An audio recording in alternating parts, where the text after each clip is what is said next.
الحمد لله على إحسانه والشكر له على فضله وامتنانه نحمده تعالى وهو لكل حمد أهل ونشكره ونستهديه ونعوذ بالله من شرور أنفسنا وسيئات أعمالنا من يهده الله فلا مضل له ومن يضلل فلن تجد له وليا مرشدا أشهد أن لا إله إلا الله وحده لا شريك له ولا مثال له ولا ند له وأشهد أن محمدا عبده ورسوله وصفيه من خلقه وخليله الداعي إلى إحسانه والهادي إلى غفرانه سبحانه وتعالى نصلي ونسلم عليه وعلى آله وأصحابه ومن اتبعه بإحسان إلى يوم نلقى ربنا رب العالمين Allahun gjelle shanuhu wa gjelle gjelaluhu e falenderojmë. Vetëm prej ti ndihmë, udhëzim dhe falje kërkojmë. Dëshmojmë se i vetmi Zot që nuk ka shembull dhe nuk është asgjë sikur ai është Allahu subhanahu wa taala. Dhe dëshmojmë se Muhamedi alayhis salam është robi dhe i dërguari i tij. Krijesa më e mirë që ka ecë mbi sipërfaqen e tokës, që na e ka treguar rrugën e lumturisë në këtë botë dhe rrugën e lumturisë së përhershme në ahiret. Fjalët më të vërteta janë libri i Allahut, udhëzimi më i mirë është suneti Muhamedit sallallahu alaihi wasallam. Të nderuar vëllezër, dal nga dal po afrohemi drejt muajit apo më pranë muajit të bekuar, muajin që Allahu xhaleshanu e ka veçuar dhe e ka obliguar agjerimin në të. Dhe në të është nata e Kadrit dhe në të ka filluar shpallja e Kur'anit. Bëhet fjalë për muajin Ramazan. Por pejgamberi jon Muhamedi sallallahu alaihi wasallam, ai i cili është kujdesur që çdo herë na porosit diçka që na bën dobi, që është munduar që çdo herë na e tregon atë që na bën dobi në këtë botë dhe në botën tjetër. Na ka treguar se mes muajit Rexhep dhe muajit të bekuar të Ramazanit është një muaj që e anashkalojnë njerëzit, që e harojnë, që do me thonë nuk janë të kujdesshëm ndaj tij. Ky është muaji i Shaabanit. Ky muaj në të cilin pejgamberi jon sallallahu alaihi wasallam ka agjëruar më së shumti se sa në çdo muaj tjetër përveç Ramazanit. Thot Aisha radiallahu anha, gruaja e pejgamberit sallallahu alaihi wasallam, kana yasumu hatta naqula la yuftir wa kana yuftiru hatta naqula la yasum. Pejgamberi sallallahu alaihi wasallam në këtë muaj agjeronte aq shumë sa që mendonim nuk do ta prishë agjerimin. Po ashtu, në një hadith tjetër thot Aisha se e ka agjeruar shumicën e muajit Shaaban. Ose si që tham, ka thonë Aisha radiallahu anha, nuk e kam parë të dërguarin e Allahut që të agjeron në ndonjë muaj aq sa ka agjeruar në muajin Shaaban, pas Ramazanit me siguri, sepse Ramazani është muaji që Allahu e ka obliguar agjerimin. E kanë pyetur pejgamberin ton Muhamedit sallallahu alaihi wasallam për atë se cili është shkaku apo cila është urtësia pse i dërguari i Allahut agjeron në këtë muaj. Thot Usame ibn Zeid radiallahu anhu warda, e pyeta pejgamberin sallallahu alaihi wasallam duke i thënë: o i dërguari i Allahut, po të shoh se e duke agjeruar në këtë muaj ma shumë se sa në muaj tjerë. Thot, në këtë muaj veprat tona shfaqen para Allahut, apo ngriten, lartësohen dhe qohen para Allahut subhanahu wa taala. E unë dua që vepra ime ti paraqitet Allahu gjelle shanuhu wa gjelle gjelaluhu duke qenë unë agjeruës. Prandaj urtësia pse e ka agjeruar Muhamedi sallallahu alaihi wasallam është vedia e Muhamedit alayhis salam se njerëzit e kanë anashkaluar këtë muaj në të cilin veprat tona tregohen para Allahut apo ngriten lart para Allahut, dhe ka dashur Muhamedi sallallahu alaihi wasallam që gjendja e tij kur vepra e tij të ngritet lart të jetë duke agjeruar. Të nderuar vëllezër, ne si musliman Fatkeqësisht, shumë pak kemi të vetëdijshëm se veprat tona ngriten lart dhe i tregohen apo paraqiten para Allahu subhanahu wa taala. Muhamedi sallallahu alaihi wasallam në një hadith thot: "Yata'aqabuna fikum malaikatu al-layli wan-nahari fayajtami'una indakum fi salati al-fajr wa salati al-asr." Tek ju ndrohen melekët e natës dhe ditës dhe të bohen tek ju në kohën e namazit të sabahut dhe në kohën e namazit të ikindis. Pastaj, ai grup që ka qenë natën në kohën e sabahut shkon dhe largohet me veprat që i kemi bërë ne, të regjistruara. Po ashtu vinë ato melek që brenda ditës deri në kohën e ikindis do t'i regjistrojnë veprat tona.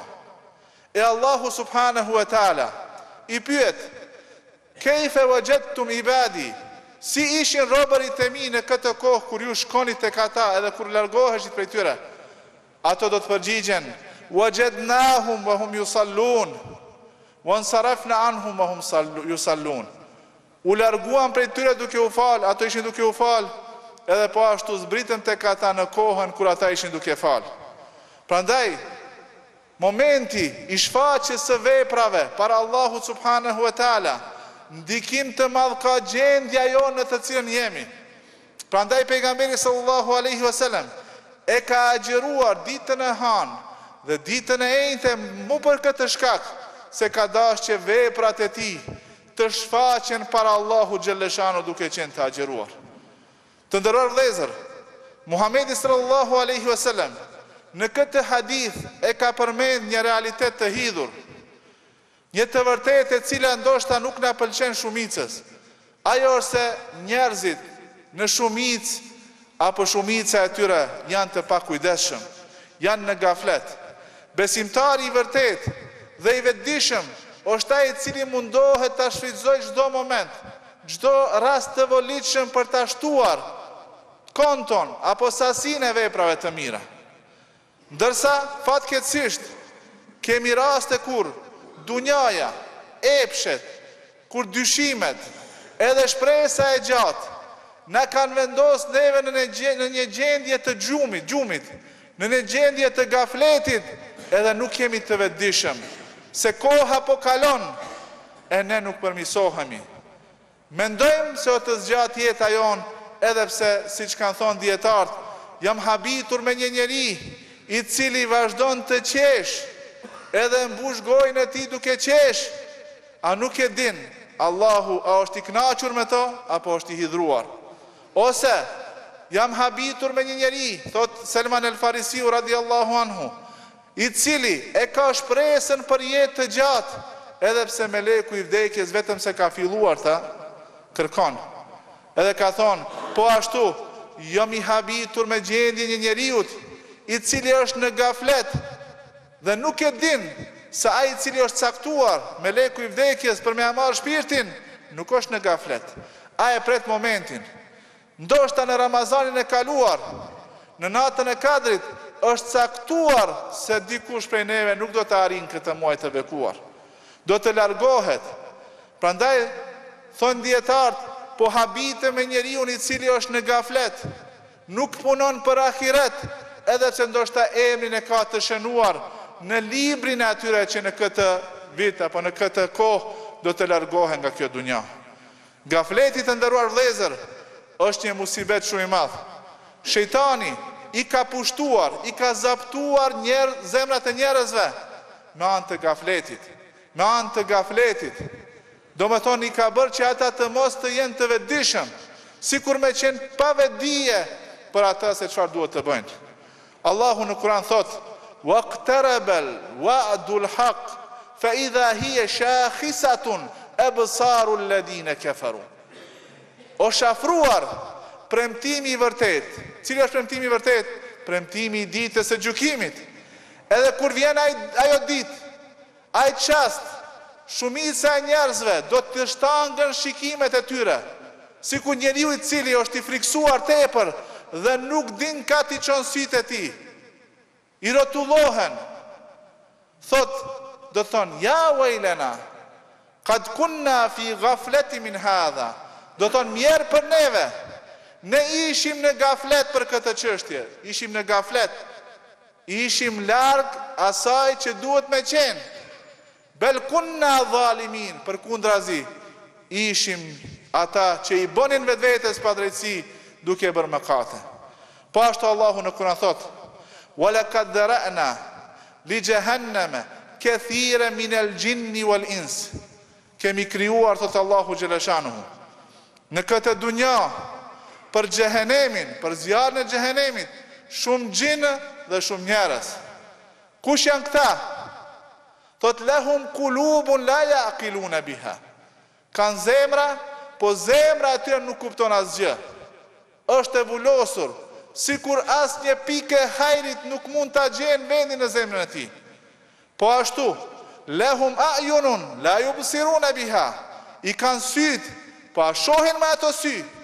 Nuk shohin.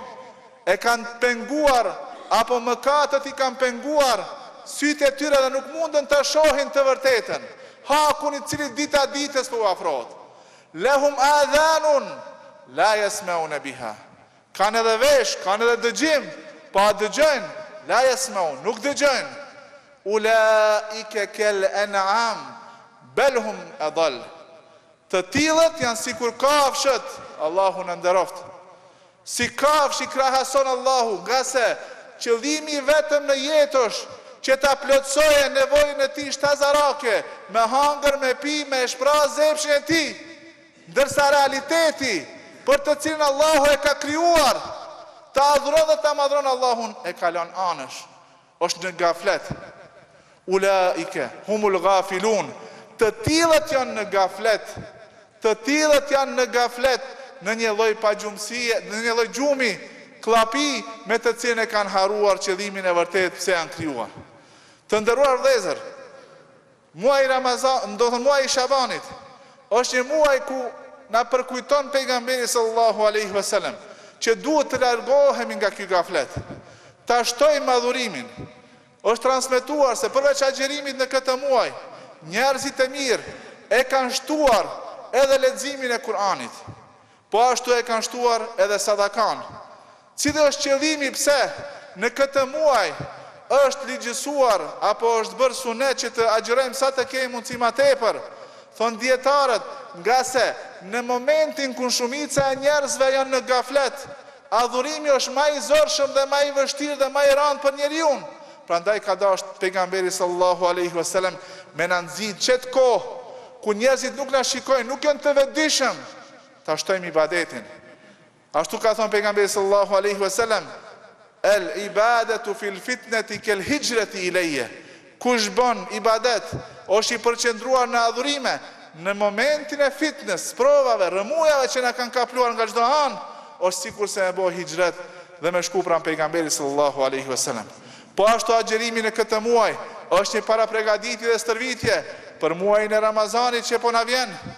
Po ashtu është sikur se thot Ibn Rejebi, një dietar i njohur, thot sikur se sunetet para namazit dhe mas namazit janë kompenzim për ndonjë lëshim që e kena bën në farz, ashtu edhe agjerimi para muajit të Ramazanit dhe pas muajit të Ramazanit është përmirësim, kompenzim të ndonjë noksanllëkut që e kemi bërë gjatë agjerimit.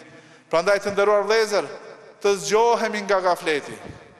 Ta kuptojmë se gafleti është shkaku i madh që njerëzit do të shkojnë nga kjo dunja të papregaditur. Do të largohen nga kjo dunja duke mos u përgatitur për urrën e siratit, për paraqitjen e librave të veprave që i kemi bërë, të papregatitur për me i dhënë xhevap Allahu xhaleshanu për mirësinë që na i ka dhënë, për rinin, për shëndetin, për kohën, për këtë do të pyetemi para Allahu xhaleshanu. Të nderuar vëllezër, po ashtu në këtë muaj është nata e 15 e këtij muaji, Lejletu nisfi Shaaban, për të cilën pejgamberi sallallahu alaihi wasallam ka thënë: "Yattali'u Rabbu ala khalqihi lejleten nisfi min Shaaban." Allahu i shikon robërit e vet në natën e mesme të muajit Shaaban, fayaghfiru li jami'i khalqihi, dhe i fal të gjithë. Allahu i mëshiron dhe i fal. Mëshira e tij është e pakufishme përveç dy njerëzve, dy kategorive të njerëzve. Njeri i cili i bën shirk Allahut, adhuron dikën tjetër edhe e barazon me Allahun, dhe tjetri ai i cili ka armiqësi ndaj vllaut vet. Sa prej neve të nderuar vëllezër, ndoshta kemi armiqësi, ndoshta kemi ende probleme të pasgjidhura me vëllezërit tonë. Edhe jemi në gaflet, tu mendu se kjo nuk është asgjë. A në këtë hadith Muhamedi a.s. na thotë se nuk do t'i falë Allahu ato njerëz që kanë armiqësi, dushmanllëk me vëllezërit e tyre. Dushmanllëk aq i madh sa që e dominon trupin e tij, edhe i duket më i keq se sa shejtani. Ai vllai vet musliman. Të nderuar vëllezër, di se ndoshta ndonjëherë është vështirë me të kalu, por pejgamberi sallallahu alaihi wasallam ka thonë më i miri është ai i cili i pari jep selam. Po ashtu ai i cili fal edhe i tejkalon me mirësi këto probleme. Prandaj të nderuar vëllezër, të mos e humbim rastin në këtë muaj që ta shtojmë konton e sevapëve tek Allahu xhaleshanu, sepse në këtë muaj ngriten veprat tona. Edhe është mirë që të ngriten duke agjeruar. Ky adhurim për të cilin pejgamberi sallallahu alaihi wasallam ka thonë përveç agjerimit ajo është për mua, për Allahu ka thonë përveç agjerimit ajo është për mua dhe unë e shpërblej për të. E lusë Allahun që të na mëshiron, që të na i bashkon zemrat, që të na bën të fortë dhe të përgatitur për adhurimin e Ramazanit, edhe kur dalim për Ramazanit të dalim sikur ata të cilëve u janë falë mëkatet dhe të cilët Allahu i ka shpëtuar nga zjarri i xhehenemit. Barakallahu li wa lakum fil Qur'anil Karim. ونفعني وإياكم بما فيه من الآيات وذكر الحكيم. أقول قولي هذا واستغفر الله لي ولكم من كل ذنب فاستغفروه إنه هو الغفور الرحيم.